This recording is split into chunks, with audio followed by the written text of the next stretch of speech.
जब भी कोई स्टूडेंट जो है कैलेंडर का पूछता है, नोटिफिकेशन का पूछता है, तो हमको स्टार्टिंग का डेज याद आता है कि जब हम लोग शुरू शुरू में जो है झारखंड का एग्ज़ाम का तैयारी चालू किए थे। क्योंकि यहाँ पे क्या है ना कि अंधेरे में तीर चलाना है, तो समझ ही में नहीं आता है कि क्या करें क्या नहीं करें। और 90% लोग जो है इसी में उलझ के रह जाते हैं। उनको ये समझ में नहीं आता कि यहाँ का सिलेबस इतना वास्ट है और कंपटीशन भले बाकी स्टेट के मुकाबले में कम है, क्योंकि यहाँ पे अंधेरे में तीर चलाना है, लेकिन जो 10% में कंपटीशन है वो बहुत ज़बरदस्त है। लेकिन चूंकि वो नए हैं, कोई सीनियर उनको बताने वाला नहीं है, कोई गाइड करने वाला नहीं है, तो उनको लगता है कि कैलेंडर निकलेगा, वो फॉलो भी होगा और उस हिसाब से एग्ज़ाम भी होगा, जबकि वो नहीं जानते कि यहाँ पे कैलेंडर भी जो है वो 2-3 बार फेल हो जाता है। यहाँ भी और भी कई जगह जो है वो कैलेंडर फेल होता है, लेकिन झारखंड में उसका रेशियो ज़्यादा है। और वो नहीं जानते कि जो कंपटीशन है कितना मतलब ज़बरदस्त है। 10% के बीच में ही है, लेकिन ज़बरदस्त है। 11 to 13 जेपीएससी में आपने देखा ही होगा कि कितने पास्ट ऑफिसर्स जो है वो पास नहीं कर पाए पीटी का एग्ज़ाम। क्यों? क्योंकि दिसंबर 2023 तक पूरा माहौल बना था कि अभी तो नोटिफिकेशन आएगा ही नहीं, कुछ ऐसा होगा ही नहीं, और जो है आपका नोटिफिकेशन आता है उसके 40 दिन के अंदर एग्ज़ाम भी हो जाता है। ठीक है, तो यहाँ पे क्या है कि कब कछुआ से खरगोश बन जाए आप कह नहीं सकते हैं। तो इसी वजह से जिनका जो एग्ज़ाम है, जैसे कि हम बात करें कि देखिए हम फॉरेस्ट सर्विस एग्ज़ाम के लिए कुछ कैंडिडेट्स को जानते हैं कि जो मेंस का सिलेबस ख़त्म करने में लगे हुए हैं, अपने ऑप्शनल पेपर को, अपना जीएस पेपर को वर्कआउट कर रहे हैं। और एक बड़ा तबका क्या है, यूट्यूब पे कमेंट करके पूछता है कि नोटिफिकेशन कब आएगा, वैकेंसी कब आएगा, मतलब वो 90% वाले कैटेगरी में है। और इसी में से जो हम जानते हैं वो मेन सिलेबस को ख़त्म करने में लगे हैं। वो डेली अपना 2-3 टॉपिक मतलब निपटाने में लगे हुए हैं, उसका नोट्स बना रहे अच्छे तरीके से। वैसे ही 14 जेपीएससी की बात करें तो हम बाकी का तो मतलब उतना नॉलेज नहीं है, लेकिन अपने यहाँ मेरे यहाँ जो है एटलीस्ट 30 ऐसे स्टूडेंट हैं जो कि पिछले 4-5 महीने से जो है वो मेहनत कर रहे हैं। वो उनका हिस्ट्री ख़त्म हो गया है, ज्योग्राफी ख़त्म हो गया है, और अभी जो है वो इकोनॉमिक्स में एग्रीकल्चर जो है ख़त्म कर चुके हैं। ठीक है, और बाकी जो अलग कोचिंग होगा हजारीबाग का, रांची का, वो अलग ही है। ठीक है, या तो इस चीज़ को आपको समझना है यारो कि जिनको करना है फिर वो कर रहे हैं सिलेबस को अपना करके, वो जो है इस इंतज़ार में बैठे नहीं है कि कैलेंडर कब जारी होगा, नोटिफिकेशन कब जारी होगा। क्योंकि ये आपको पता है कि झारखंड में भले एग्ज़ाम में लेट सवेर होता है, रिजल्ट में लेट सवेर होता है, लेकिन सिलेबस तो आपके सामने है ना। सिलेबस देखिए कितना वास्ट है। कोई और नहीं, विकास दिव्यकीर्ति सर, जिनका सबसे बड़ा कोचिंग इंस्टीट्यूट चलता है आईएएस का, आईपीएस के सब के लिए, उनका कहना है कि जो जेपीएससी का सिलेबस है वो यूपीएससी से भी वास्ट है। एक तो यहाँ पे एग्जाम अनसर्टेन है, एक रीजन है, और दूसरा जो है सिलेबस बहुत वास्ट है। तो जिसको करना है वो अभी से लगे हुए हैं, जिनको नहीं करना है तो फिर होता है ना कि where there is a will there is way, where there is no will there is excuse. Chairperson नहीं है अभी, कैलेंडर अभी नहीं है, नोटिफिकेशन नहीं है, तो वही है कि फिर फॉर्मेलिटी तो होगा। पीटी एग्ज़ाम में हो सकता है कि लास्ट में 2 महीना मेहनत कर दिए तो पीटी एग्ज़ाम निकल जाएगा, लेकिन फिर मेंस में दाल नहीं गलेगा।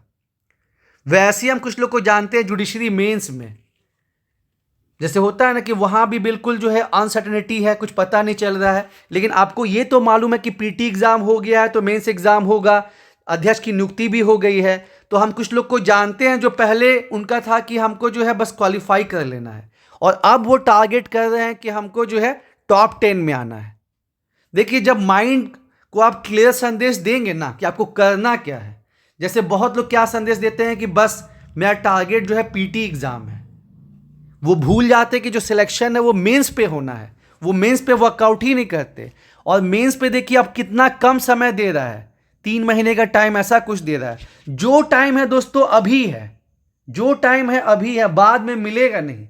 तो अगर आपको सच में फॉरेस्ट सर्विस एग्ज़ाम निकालना है, 14 जेपीएससी निकालना है, जुडिशरी मेंस निकालना है, तो आप जो है मेंस पे अभी अच्छे से वर्कआउट करिए।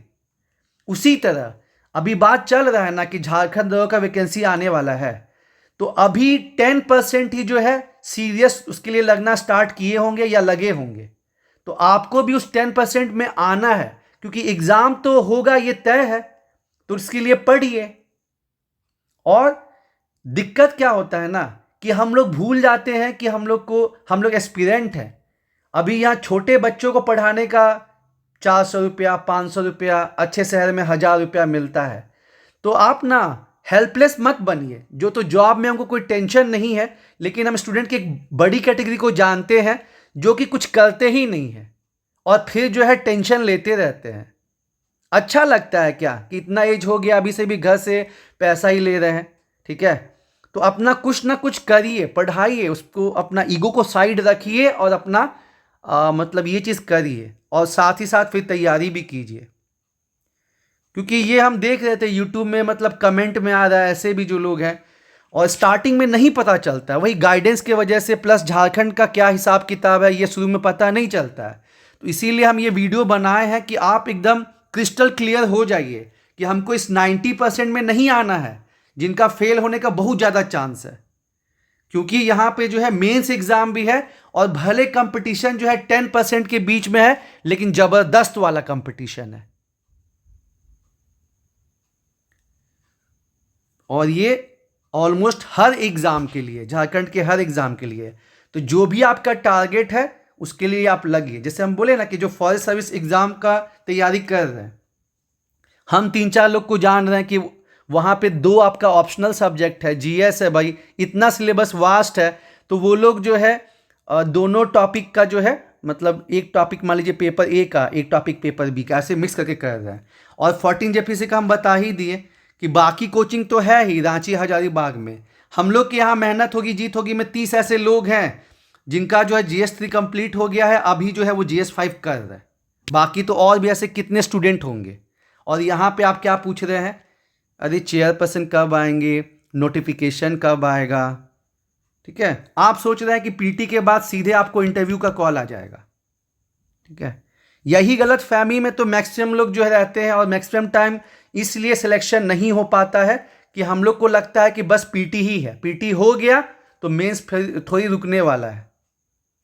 जबकि पीटी में आपके पास 4 ऑप्शन है, और यहाँ तो निगेटिव मार्किंग भी नहीं, आपको चूज करना है। जबकि मेंस में लिखना होता है, और मेंस में 40 में 12 नंबर भी आता है, 10 भी आता है, 16 भी आता है, 20 भी आता है, 24 भी आता है, 28 भी आता है।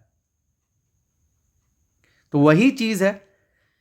और माइंड को जैसा अब होता है ना कि as we think so we become, जैसा हम मतलब अगर हम नेगेटिव चीज़ सुनते हैं वैसे ही खुद फील करने लगते हैं। और यहाँ तो आप जानते हैं कि झारखंड में एक बहुत बड़ी समस्या क्या है कि मिसगाइड करने वाले, उसके बाद डिस्करेज करने वाले लोग बहुत ज़्यादा हैं।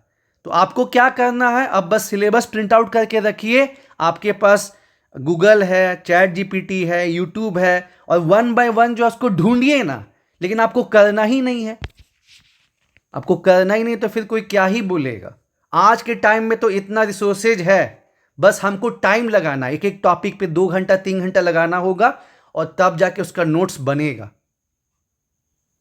और वैसे ही जिन लोग का दरोगा गोल है, अब ये न्यूज़ में चल ही रहा है कि उसका एग्ज़ाम होगा, तो बैठिए मत, लग जाइए अभी से। इंतजार मत कीजिए कि जब कैलेंडर आएगा, क्योंकि 90% लोग तभी लगेंगे जब सॉलिड हो जाएगा तब, और उसमें से बहुत लोग क्वालिफाई नहीं कर पाएंगे। क्योंकि जितना ज़्यादा मेहनत होगा, जितना पहले से मेहनत होगा, उतना ज़्यादा सक्सेस का चांस बढ़ेगा। यारो इस चीज़ को समझिए। All the best.